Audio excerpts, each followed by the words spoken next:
Now, in this lecture, we're going to discuss about definition. Now, the idea about definition is still in connection with the topics that we've discussed from our previous lecture. Ano ba yung na-discuss natin from our previous lecture? It's all about denotation and connotation of terms, intentional and then extensional meaning. So, we're able to discuss connotation and then the intentional meaning of a term. So, yung intentional meaning of a term pertains to our secondary qualities, the ability of our mind to create relative naming and labeling of ideas. So, we have connotation and then intentional meaning of terms. So, itong connotation na dinidiscuss natin from our previous lecture, tsaka yung intention na sinasabi natin, ito yung qualities tsaka attributes ng extension of the term tsaka denotation of term. When I say qualities, ito yung binibigay nating attribute or essence dun sa object na na-experience natin. That's why we're able to define and put definition on our experience.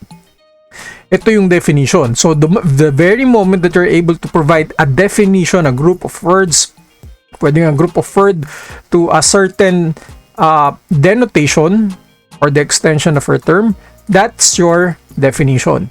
So, nagbigay ka na ngayon ng definition dun sa denotation, that's your connotation and then that's your intentional meaning. Okay? So, ibig sabihin, pag nakakita ko, again, balikan natin yung itong specific shape na to. Pag nakakita tayo ng specific shape na to, that's your, if I try to put a denotation term or extensional meaning for this object, ang ibibigay ko sa kanya is square. Okay? This particular object na square has some qualities, has some essence. Yung qualities na ibibigay ko dito sa square is your connotation, is your intentional meaning. The very moment that I'm able to provide the qualities and then the qualities of this square, I'm providing connotation and then I'm providing intentional meaning. Yun yung definition natin. Okay, and definition in this lecture has two parts. What are those two parts? In two parts na yun, pertains to your definiendum and then definiens. So again, the definition has two parts. Your definiendum and then the definiens. So when we say it's similar to your explanandum and then your explanans. Ang definiendum, ito yung subject na kailangan natin bigyan ng aliwanag or ng description. Yung definiens, ito yung predicate. Ito yung nagdi-describe dun sa subject. Okay? So, ibig sabihin, ito yung sa definition natin, the definiendum is our denotation.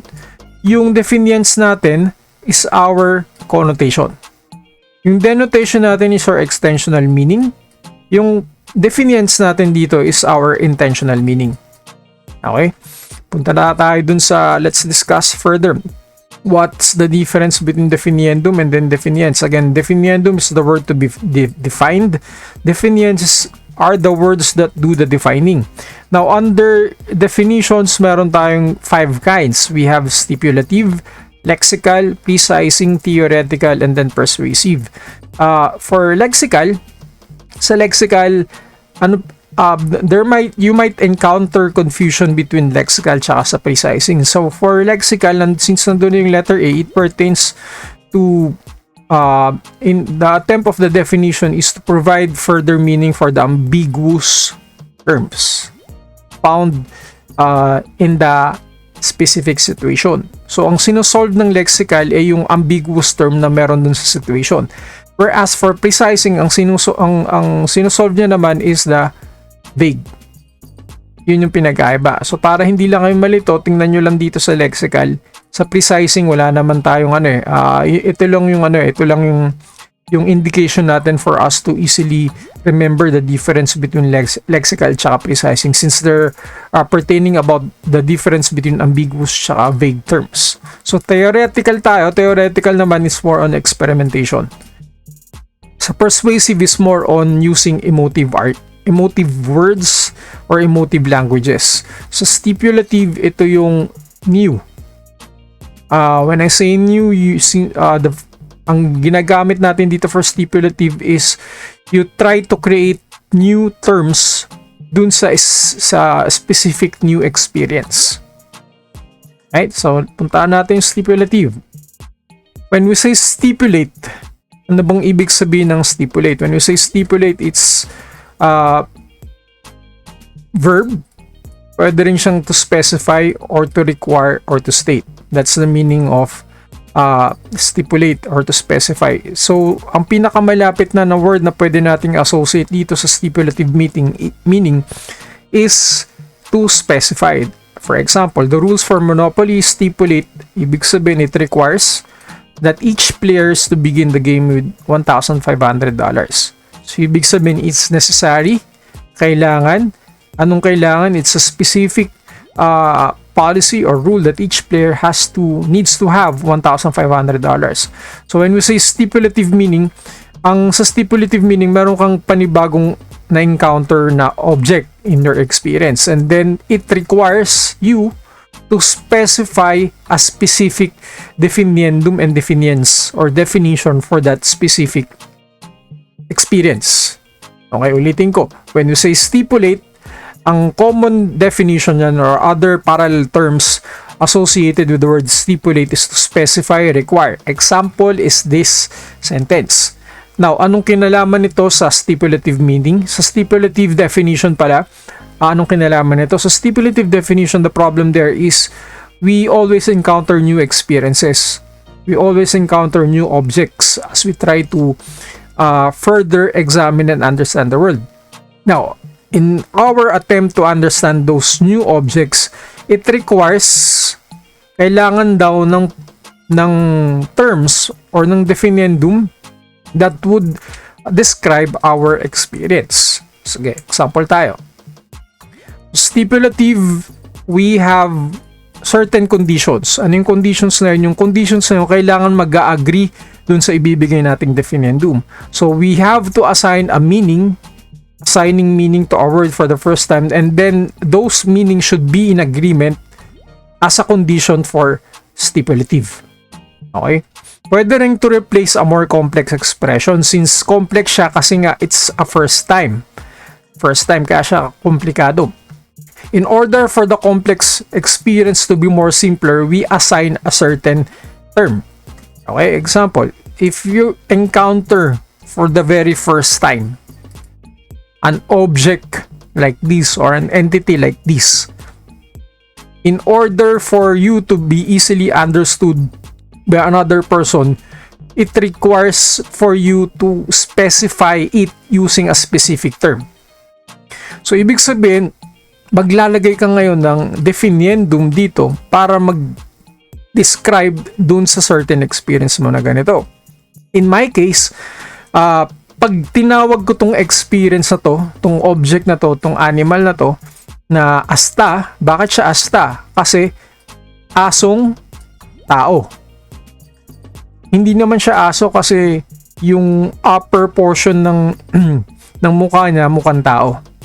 Kaya it's a combination of aso and then tao. Kaya ko siya tinawag na asta.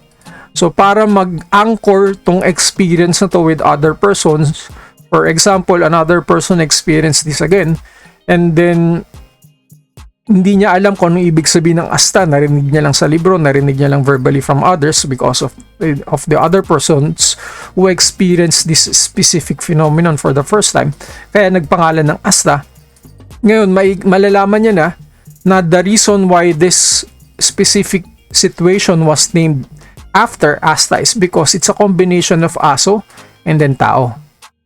Does it provide the new information? In reference to our handouts, it doesn't provide a new information. So, meron tayong new phenomenon. Example nito, gay language or in Tagalog, Canto words. The reason why it doesn't provide the new information kasi yung aso tsaka yung tao nanggaling na sa common language. Okay, yun po yung dahilan kung bakit hindi na siya nagpo-provide ng new information. Ang ibibigay ko lang dyan is a new experience. Ibig sabihin tong asta, may mukha ng tao tapos may katawan ng aso. Okay, pwede ring Operation Desert Storm. So when I say Operation Desert Storm, it's a code representing a specific mission of the army.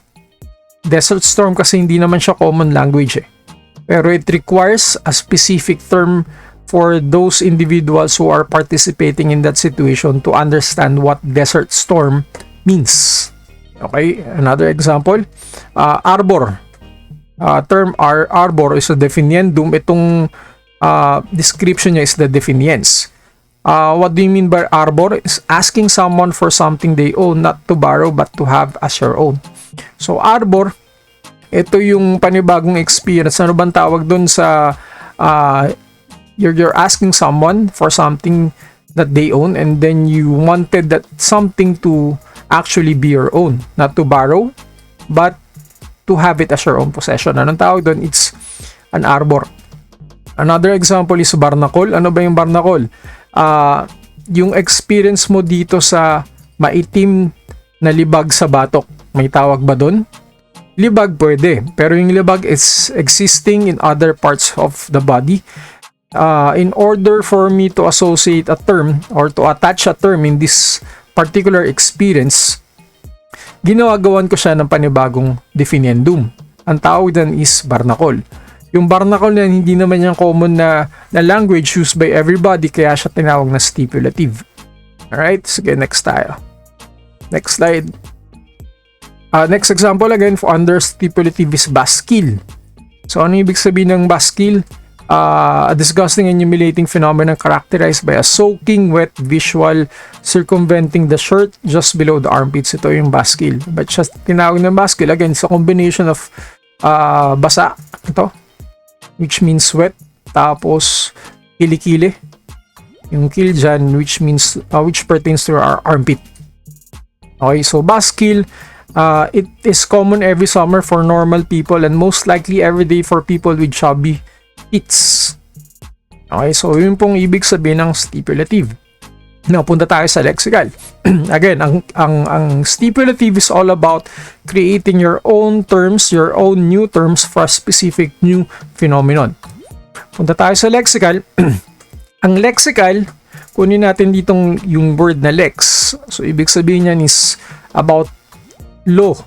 The word lex is derived from the Latin word lex legis, which means law, legislation, legislature. Ibig sabihin yan, it's all about the law. So, ibig sabihin, meron dong batas na sinusunod yung language under lexical. May rules.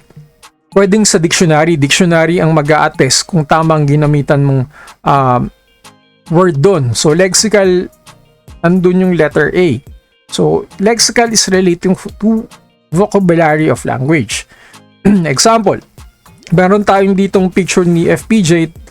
Ang sabi niya, wag mong bulahin ang mahal ko, kundi gagawin kitang siopaw dyan. Meron dalawang definiens ang bulahin sa Tagalog or sa Filipino dictionary. It's either to flatter or to raffle.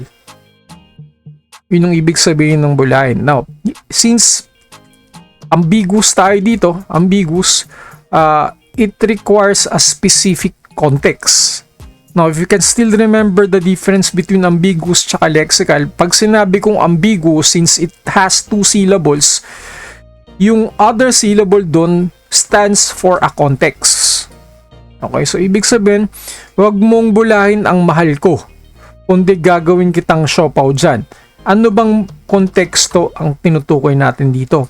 In contrast dito sa image na to, bulahin mo ako, boss.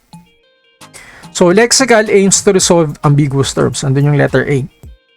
Ambiguous terms demand a certain context. So, if we're going to identify a certain definition, if it falls under lexical, para malaman natin kung lexical talaga siya, tingnan natin yung definiendum. kung kulang ba to ng context. Kung kulang to ng isang context, ibig sabihin ambiguous yung term na yun. Kung ambiguous yung term na yun, kailangan natin ng tamang sitwasyon para mag-explain, para suportahan yung ambiguous term na yun. May mga rules ang lexical terms. Ang first rule in reference to our handouts, dapat daw ang lexical term should not be too broad or too narrow. Ano bang ibig sabihin ng too broad or too narrow? When I say broad, tingnan natin tong example na to, broad definition at narrow definition. Ang broad, ibig sabihin, it's your general idea. Your narrow definition is your specific idea. Kasi ang beverage, pwedeng nating makonsider ang beverage as coffee, pwede ring water, pwede ring soft drinks. Pero kung nagiging too broad ka, nagiging too general yung idea mo. Ang sabi dito, your lexical definition should not be too broad or too narrow kasi otherwise magiging ambiguous yan. Too narrow, soft drinks. So para mas maging narrow tayo, siguro gawin nating Pepsi or Coca-Cola. Alright, example. Now, the reason why a lexical term should not be too broad or too narrow, example to, birds have wings. Is it too narrow or too broad? In this case, birds have wings is too broad. Have wings. Birds have wings. So kung titingnan natin to, pwede natin siya makonsider under lexical definition. Ang birds is the definiendum, ang definiens is the wings.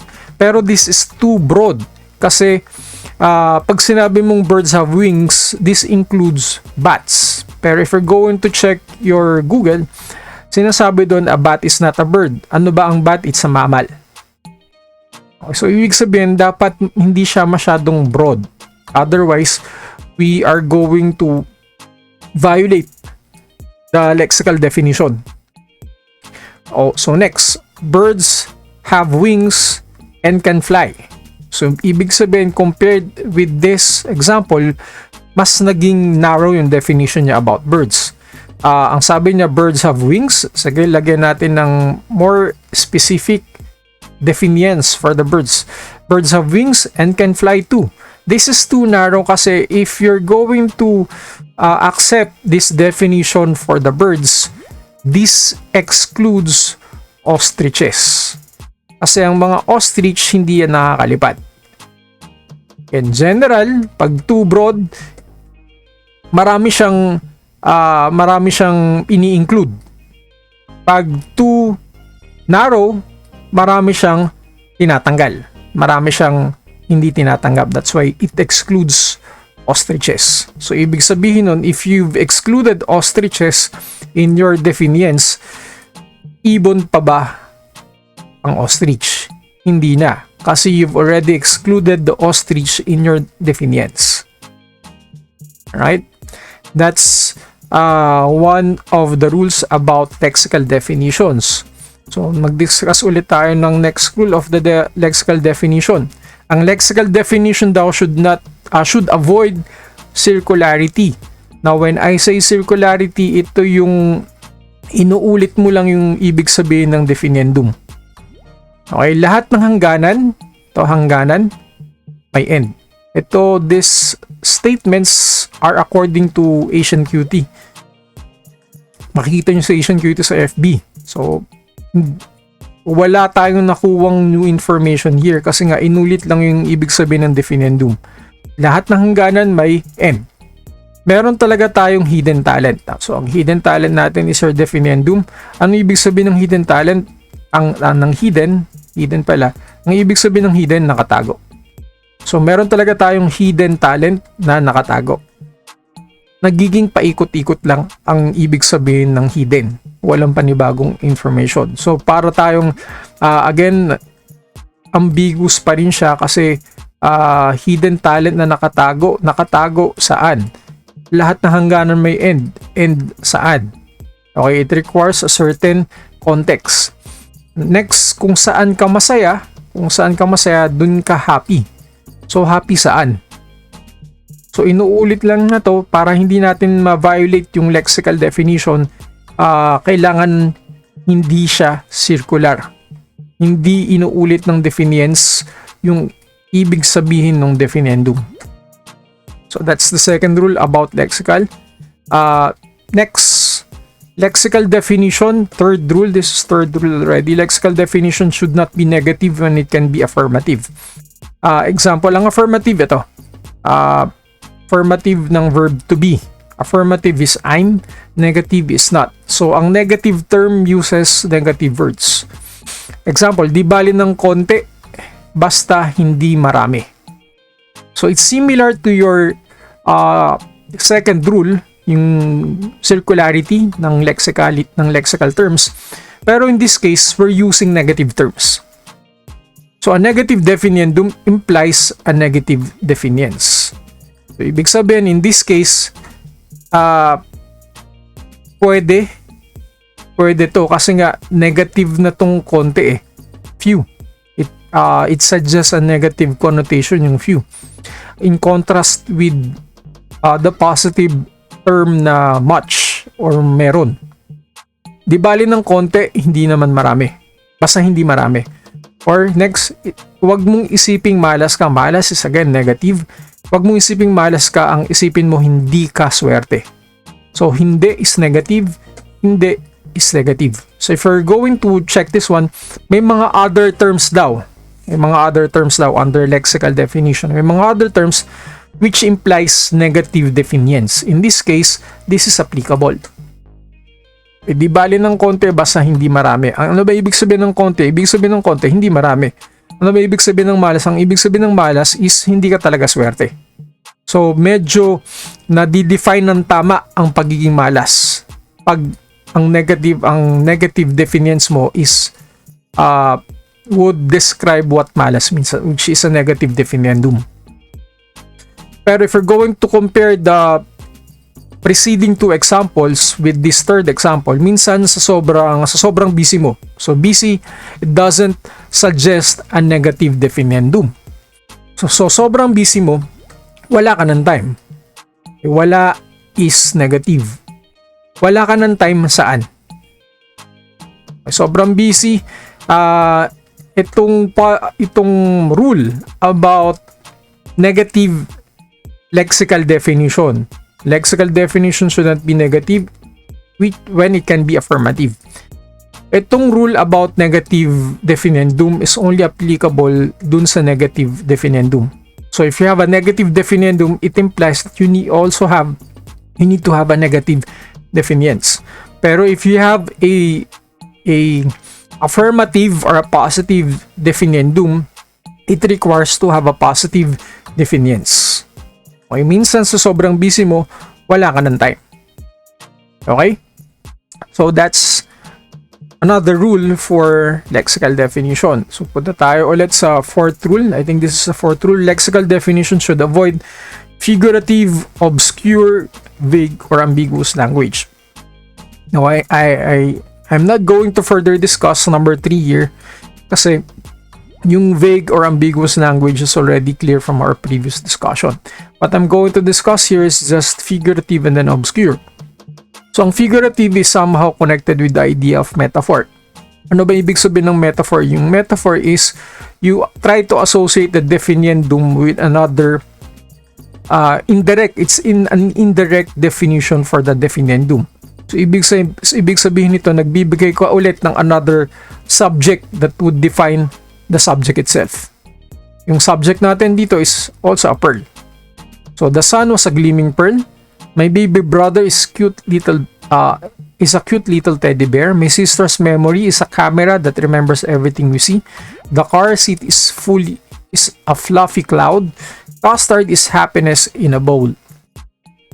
So, ang ibig lang sabihin nito, technical definiendum implies a technical definiens. So, if you have a technical definiendum, it requires as a rule under lexical definition. Ang rule niyan, pag may technical definiendum ka, pwede kang magbigay ng technical definiens.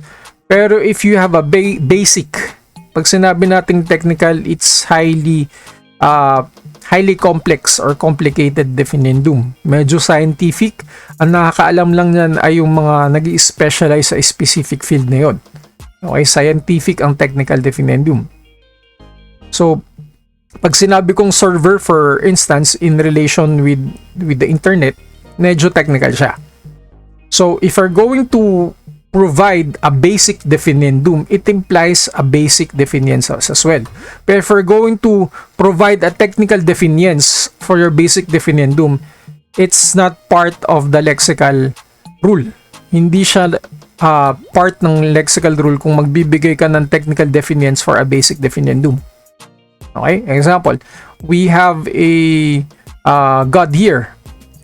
So, it's a basic definition kasi nga, bakit siya basic definiendum? Kasi ang audience mo is a kid. So, we're talking about a basic definiendum. So, Daddy, how come God allows such horrendous things to happen to good people? So, ibig sabihin, the definiendum here is your God. So, if we're going not to violate, hindi natin i-violate tong rule na to, dapat ang ibibigay nating definience for God is a basic definience, not a technical definience. When we say technical, abstract at saka komplikadong pagbibigay ng definience dun sa definiendum. So, ang binigay ni Papa, ng tatay, dun sa na definience dun sa idea ni God is this one. The sheep knows not where the path lies. They can only trust the shepherd to light the way and take them on his path. Only he knows why he takes the path where he leads the sheep. So, nagkakaroon ng metaphors dito. That's figurative. Shepherd, in-associate niyo yung idea ng shepherd sa Diyos. That's your metaphor. That's another subject that describes God. Tapos, yung obscure dito pertains your technical definition.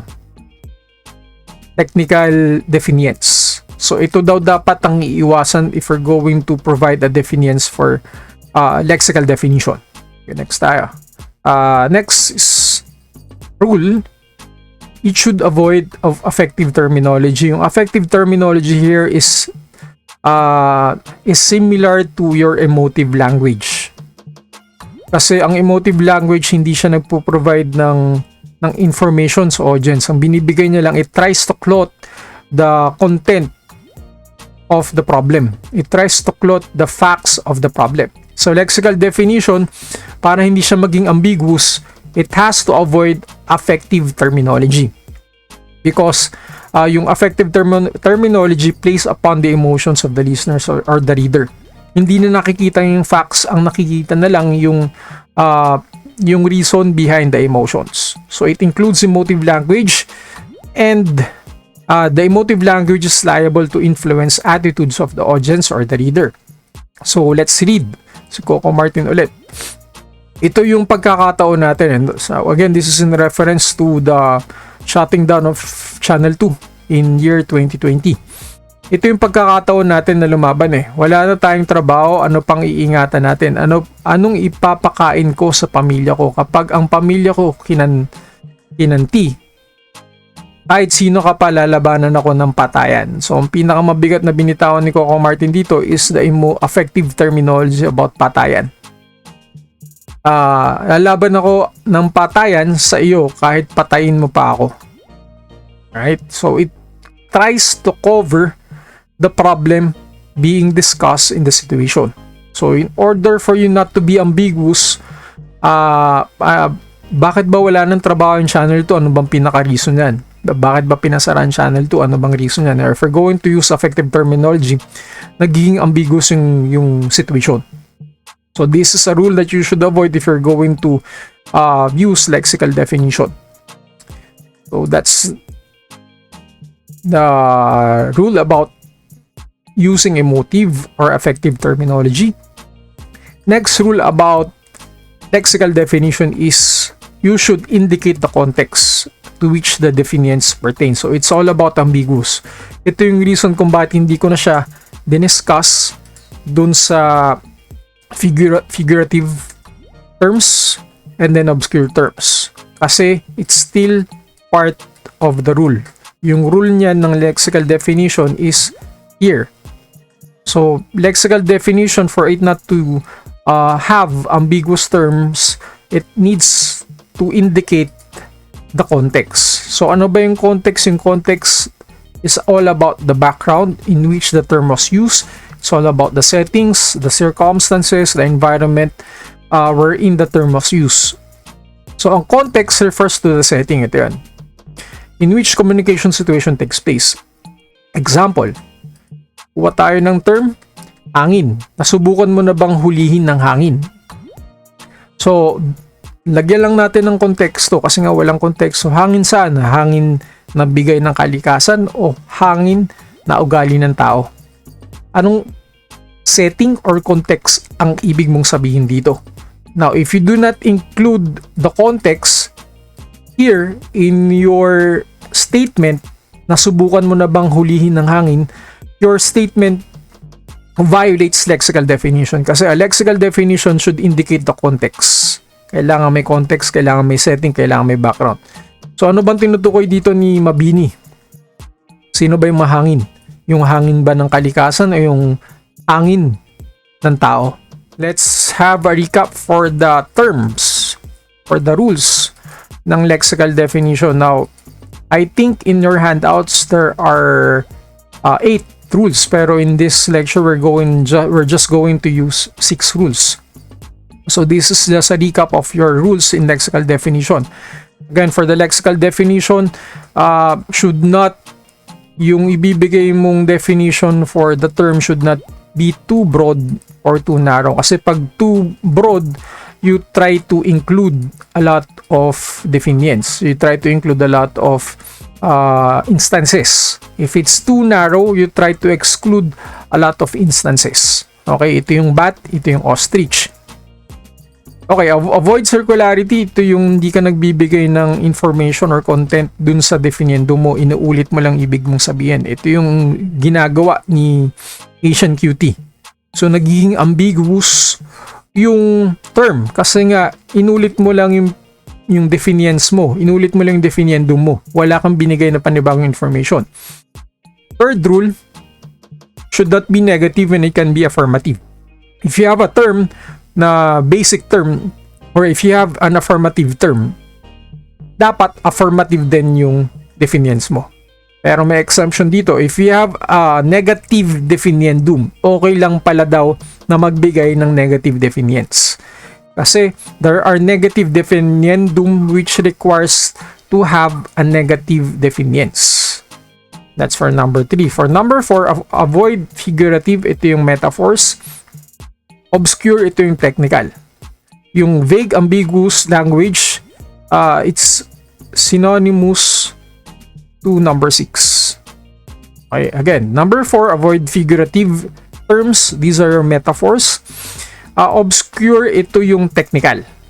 Yung technical exemption here, if you have a technical definiendum, it requires to have a technical definiens. Pero if you have a basic definiendum, dapat ang definiens mo basic din. Pero kung magbibigay ka ng technical definiens, it's a violation for your lexical definition. Now, next tayo. Next rule, avoid affective terminology. Ito yung emotive language mo. Kasi if you're going to use emotive or affective terminology, you try, nagiging ambiguous yung situation kasi kino-cover mo na yung facts. Last rule is you should indicate the context. Ano yung context? Ito yung setting na kung saan ginamit mo yung term. Okay, ang example na binigay natin dito is the hangin. Okay, those are the basic rules in lexical definition. So we already have 2 definition, your stipulative and then your lexical. Now let's proceed to your third definition, which is your precising.